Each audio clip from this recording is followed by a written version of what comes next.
Hey guys, welcome back to another episode of the Music Den. I'm your host, Armando Venditti. Hoping you guys have a fantastic day.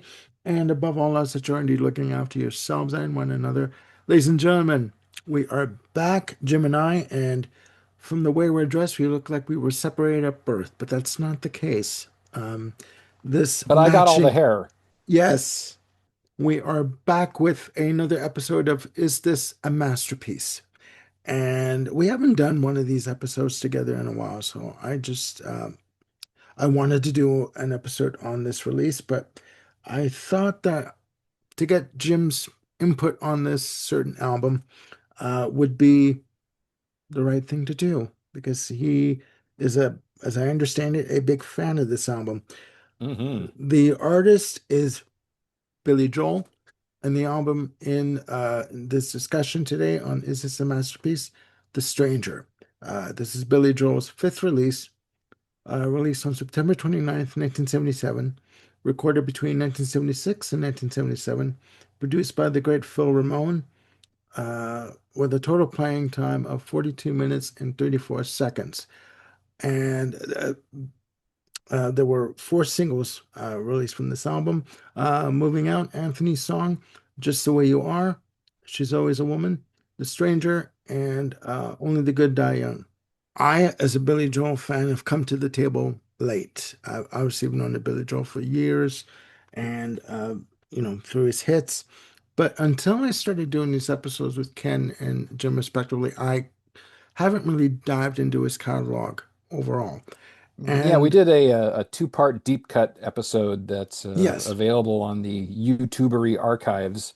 that's That right. was a lot of fun to sort of dive into the whole discography in depth. That's right. That's right.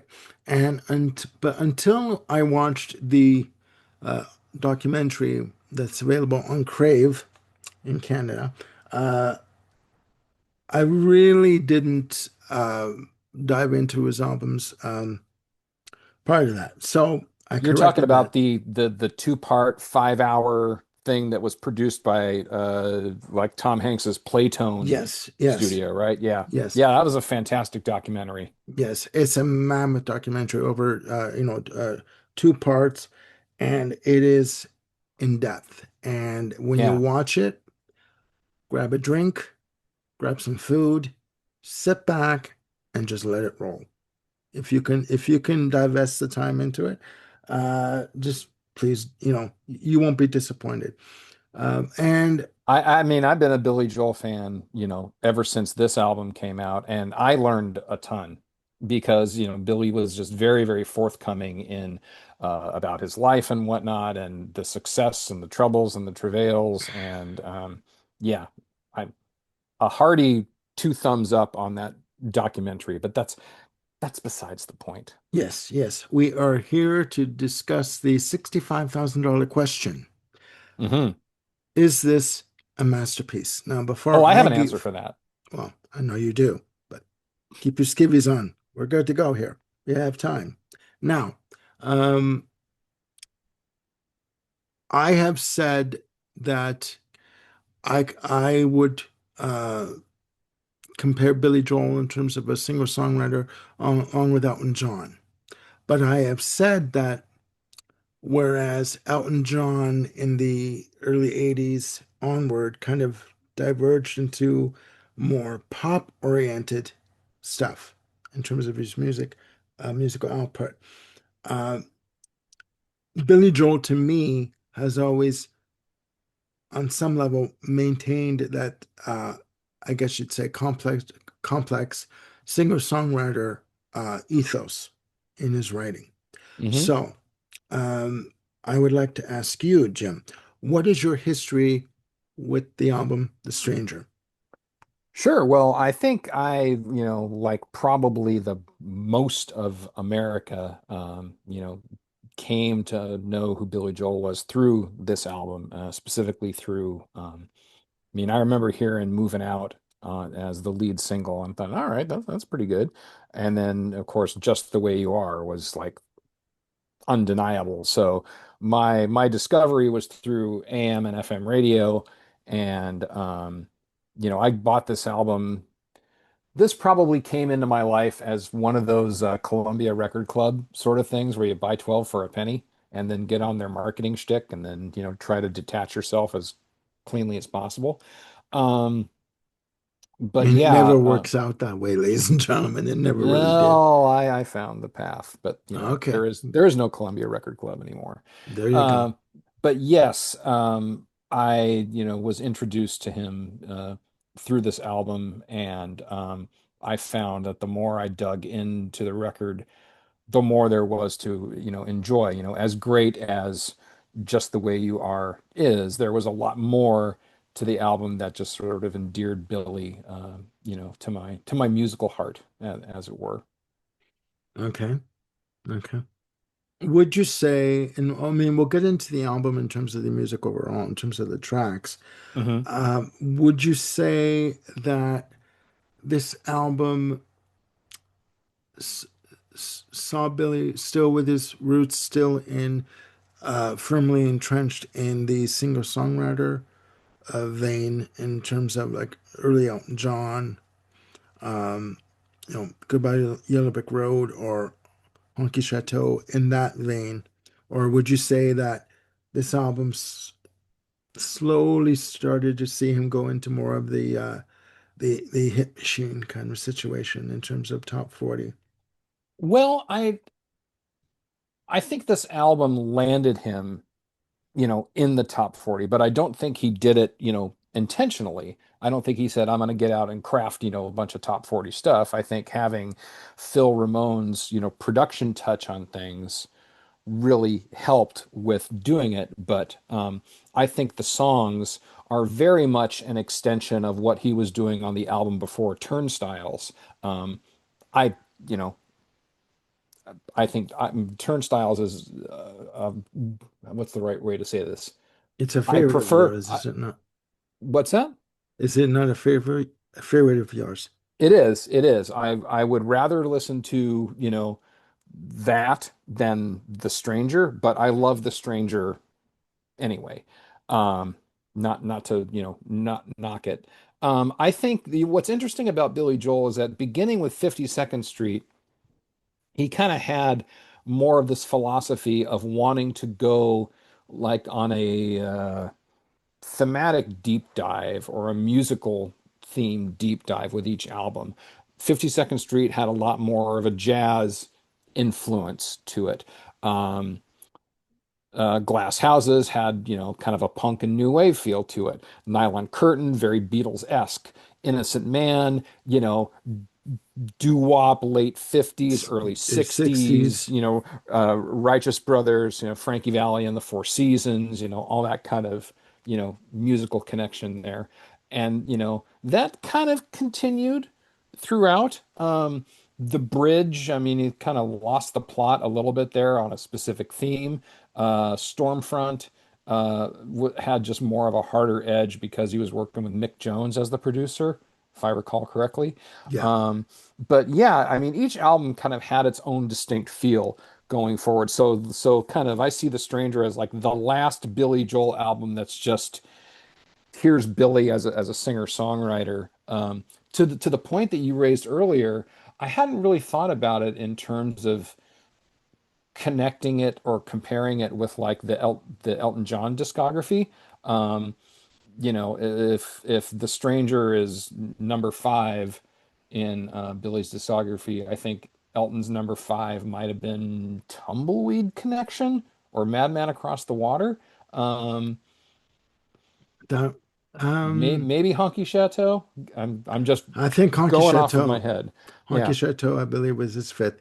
Uh, yeah. yeah, yeah. Tumbleweed Connection would have been Elton John's third release, I believe.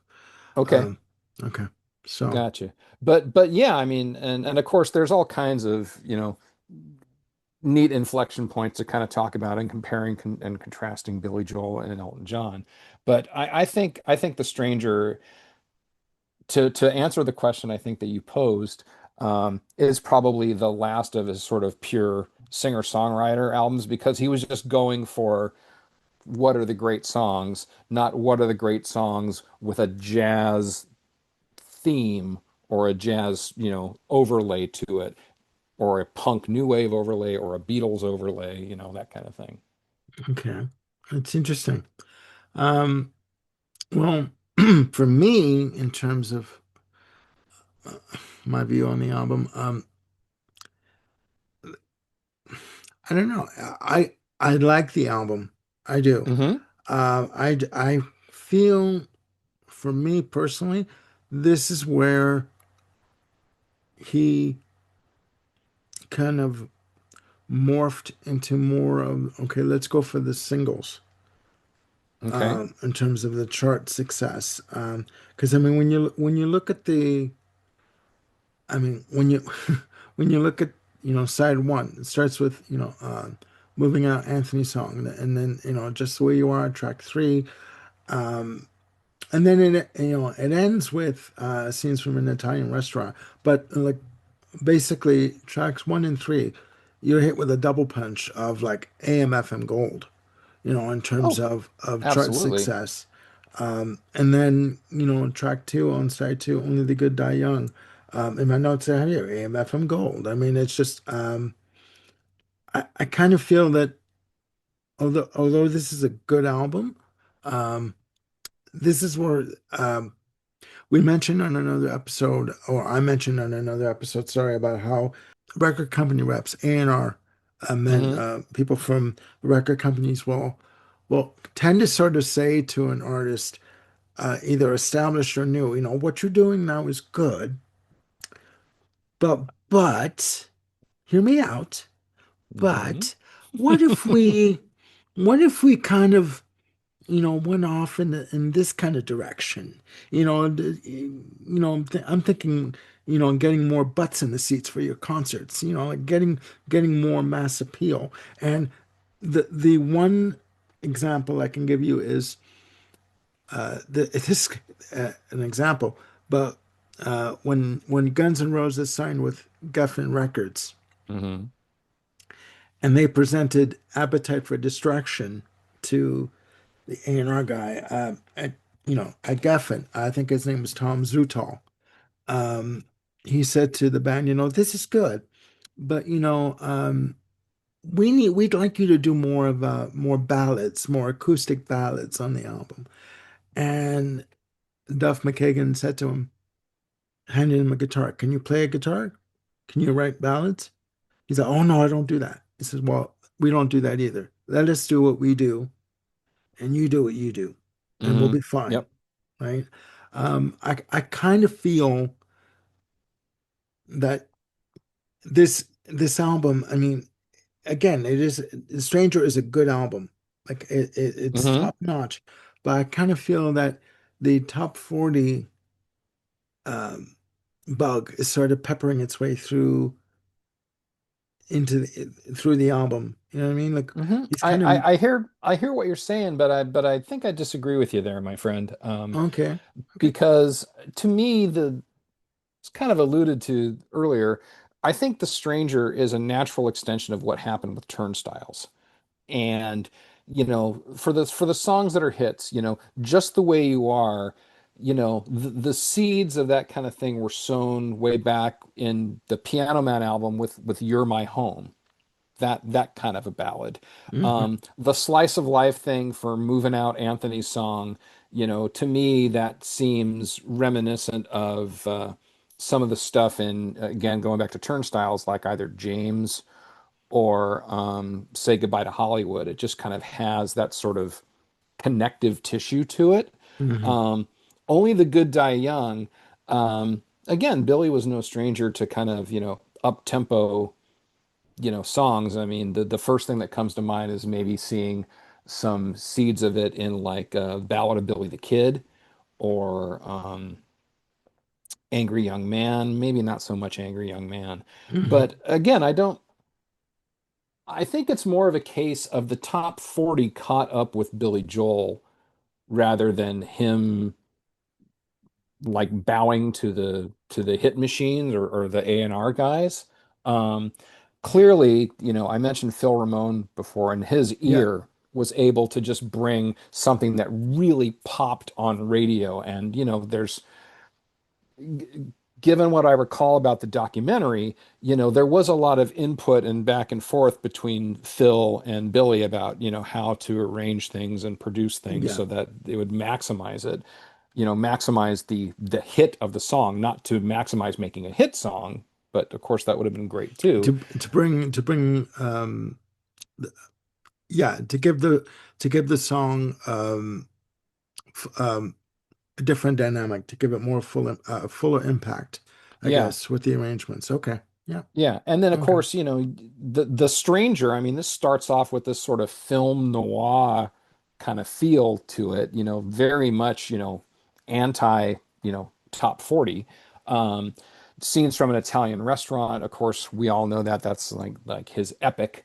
You Yeah. know, Yeah. um, I mean, and and then Vienna is just sort of a I mean, songs don't get much more heartfelt than Vienna in terms of like pulling the emotional heartstrings of the importance of family and connectiveness and just mhm. appreciating life. To me, those are as good as Just the Way You Are is, as good as Only the Good Die Young is.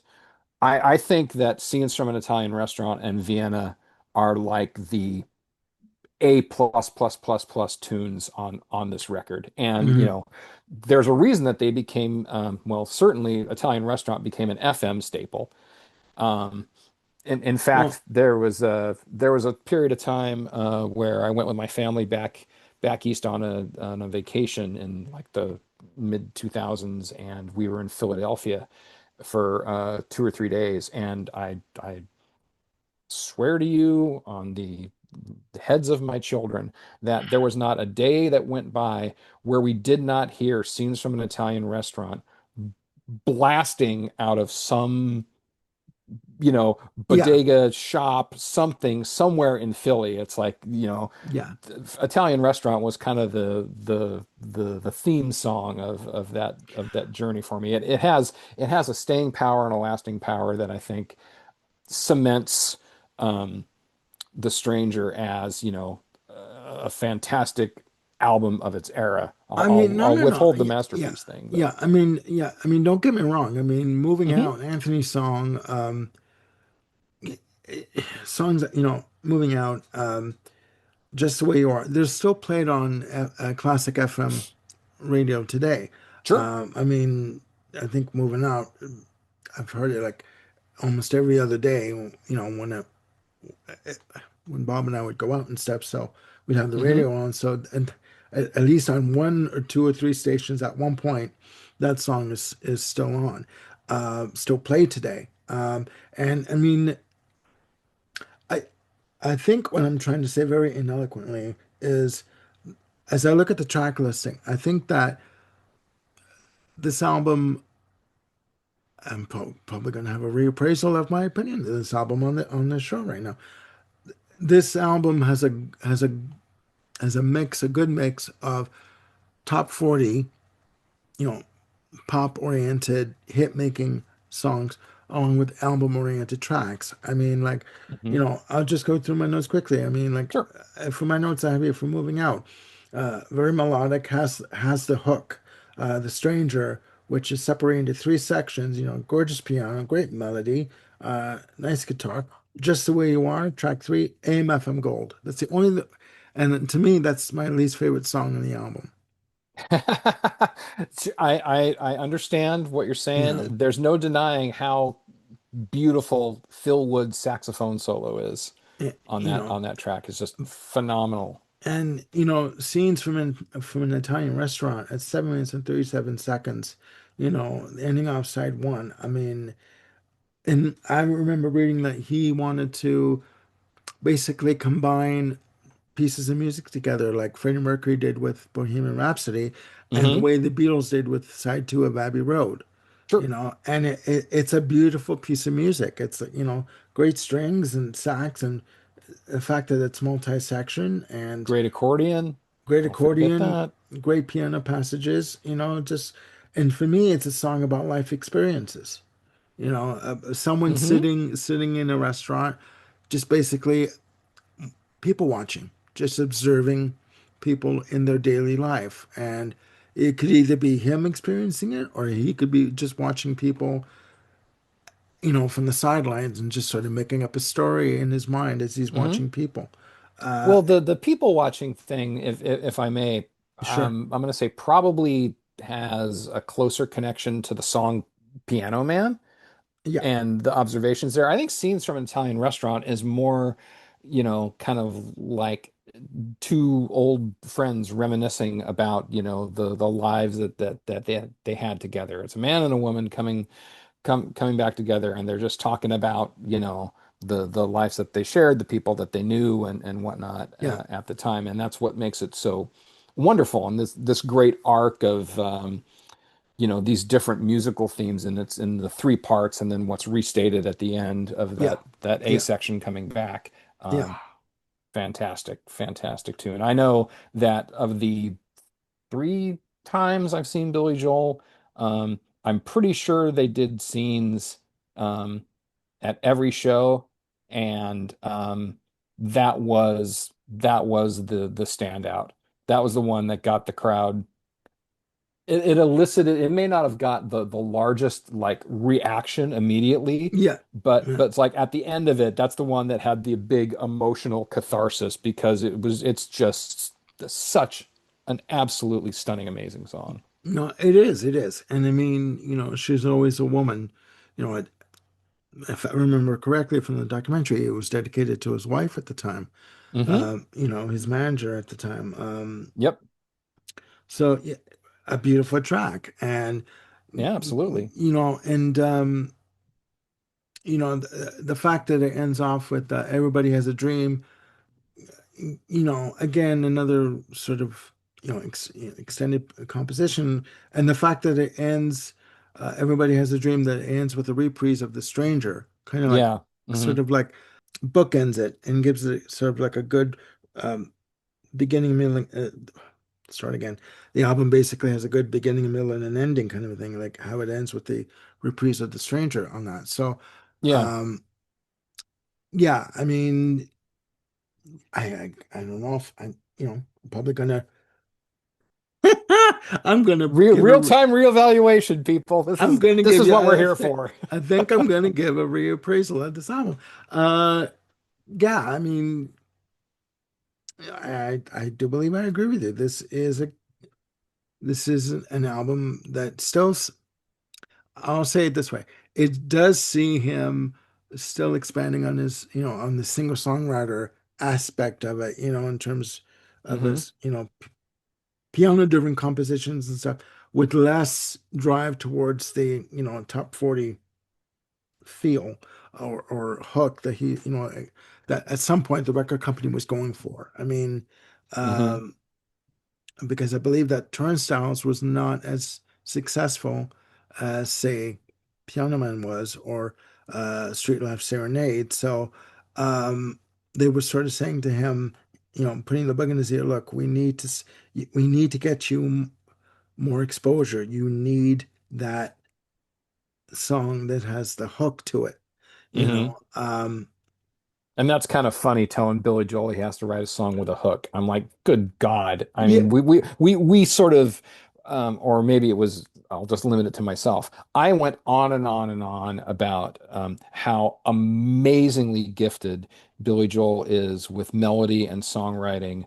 Um, when we did our that two-part overview of the deep dive into his catalogs, where I'm just like, oh my God, I cannot believe, the what a good songwriter he is. And that's what yeah, sort of lasts, my lasting impression of him is just that appreciation of just when it comes to the craft. I think that was the word I used a lot. The craft of songwriting, yeah. Billy Joel, nailed it. And a lot of that, I think that you learn from the documentary is Documentary. that his upbringing and his training, it was all classical. So Yeah, he learned his chops through, Bach and Beethoven and Mozart and different things like that.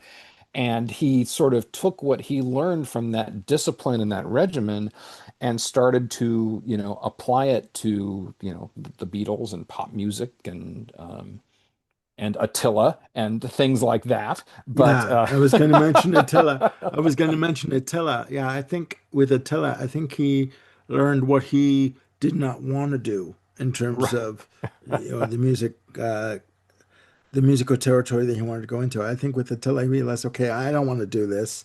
I need to go Hmm. off and do my own thing and find my own voice. Um, I, I mean, how can I put? Again, I think The Stranger. I think, and again, in my reappraisal of it, I think it's a good combination of Billy Joel, the singer-songwriter, and Billy Joel, the hitmaker, in terms of Hmm. going for more of the chart friendly tracks, like Only the Good Die Young and Just the Way You Are. I mean, again, Hmm. I've never been a fan of Just the Way You Are. I'm going on record. I never did like it. I always thought it was too schmaltzy. Hmm. Uh, but you But know, but even in the schmaltz, one has to sort of just kind of say, you know, it's a it's a finely crafted song.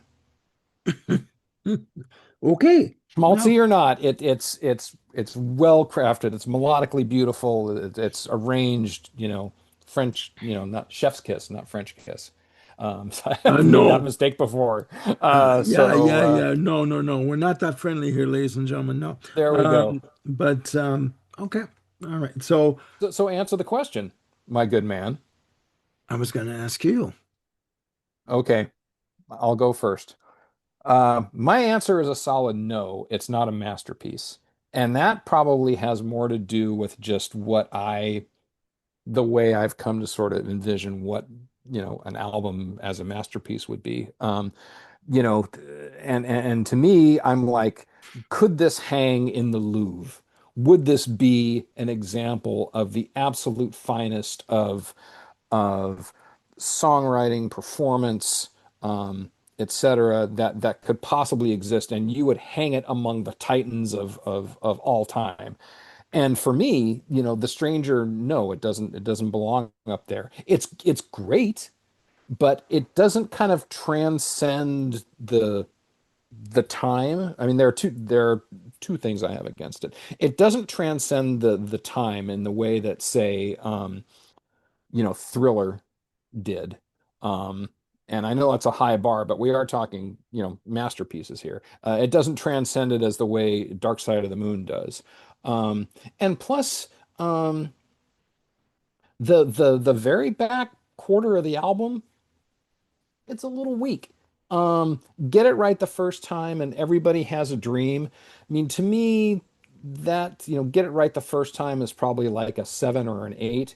I would Everybody agree. has a dream is maybe like, maybe an 8, 8.5 in there. But that's after coming, moving out. That's a 10. Stranger, 10. Just the Way You Are, 10. I mean, side A is absolutely perfect of The Stranger. And of course, Vienna, Only the Good Die Young, She's Only a Woman. And then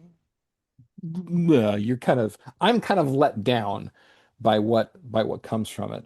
Yeah. I love the little tag, the bookend of the reprise of the Stranger theme at the end, but uh yeah, it's just not a masterpiece. It's freaking great.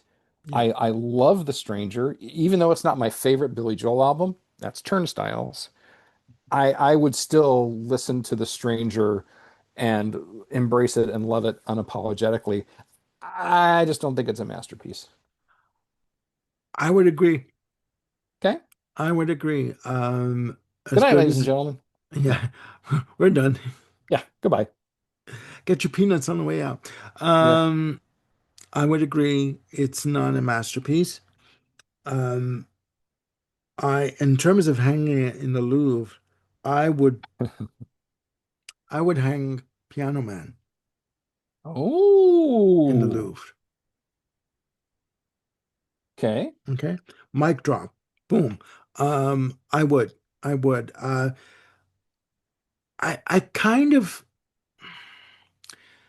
as good as this album is, and Scenes from an Italian Restaurant is basically Paradise by the Dashboard Light without the anger and the angst and the regret at the end.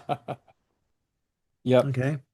Um, because it's basically saying, talking about a couple who are young and in love, and oh, it's going to be beautiful, and then they both realize, what the hell did I just do? That's right. I'm And praying for the end of time. yeah, but I'm not looking for a way to chew my foot off because my foot's in the bear trap, kind of a thing, and get Hmm. away. Uh, but as good as that is, and as good as the other songs are, like The Stranger, I do kind of feel, and I hate saying this because I love top 40. I mean, you know, Hmm. but I kind of feel that this is the album where Billy Joel, and I mean this in all loving affection, I kind of feel that this album is where Billy Joel is sort of like venturing into more of the top 40 arena. And Are you saying he began to sell out? I'm not going to go there. Okay. I'm All not going to right. go there because I think he could have, Mm-hmm. but he didn't. He didn't. He never. Okay, rewind the tape. Elton John sold out. Okay. Billy Joel never did. He may have been tempted. He may have Mm-hmm. been tempted with 52nd Street and Glass Houses. He may have been tempted, but Mm-hmm. he never fully went top 40. Yeah, again, I guess the thing that I think about relative to that is his songwriting has always maintained this level of integrity that it's Yes. like when you hear a Billy Joel song, you know it's a Billy Joel song. It's Yes. not Yes. Billy Joel trying to write a hit just for the sake of writing a hit. Oh, hell no. No. It's Yeah. just like it's a well done Billy Joel song. Yeah. I want to rewind the tape again just to kind of go back to your comment about Piano Man in the Louvre. Um, and I don't know if I there's only one Billy Joel album that I would cl come close to classifying as a masterpiece. And in a way, it doesn't even count because it's not a studio album. It's the live album, Songs in the Attic, because it takes this perfect suite of songs. And, it's from the Glass Houses tour. Some of it was done in little clubs, some of it was done in, large arenas. And all the songs fit the environment. And it was a great way to have people kind of discover, I mean, as Billy Joel said on the liner notes, of like what existed prior to The Stranger. Yeah. And to me, I think this the level of um, songwriting, performance, the structure of that album kind of gets as close to Louvre level masterpiece perfection. But as a live album, again, it's iffy whether we would put live albums up there. Okay. So would you also say that maybe he released Songs from the Attic as sort of a way to maybe, okay, because it came out in 81. So he's Yep, probably thinking, okay, I've released A Stranger, I've released 52nd Street, I've released, a Glass Glass Houses. Houses. Yeah. People are thinking that I'm this, hit making, uh, only rock and roll to me kind of thing, maybe I need to remind people that there was a lot more to me than just those hit singles. That there was more substance Hmm. in the foundation than just the way you are and moving out and etc. Do you know what I mean?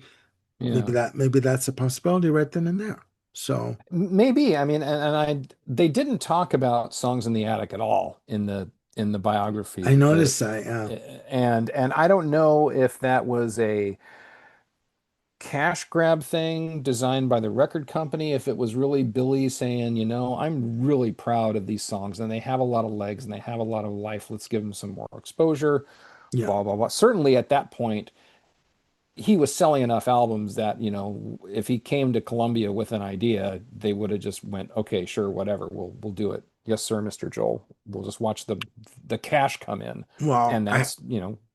Yeah, I think, and speaking of the stranger, I think it's worthy to note that it was his wife who was managing him at the time, and her name escapes me right now. I am so sorry.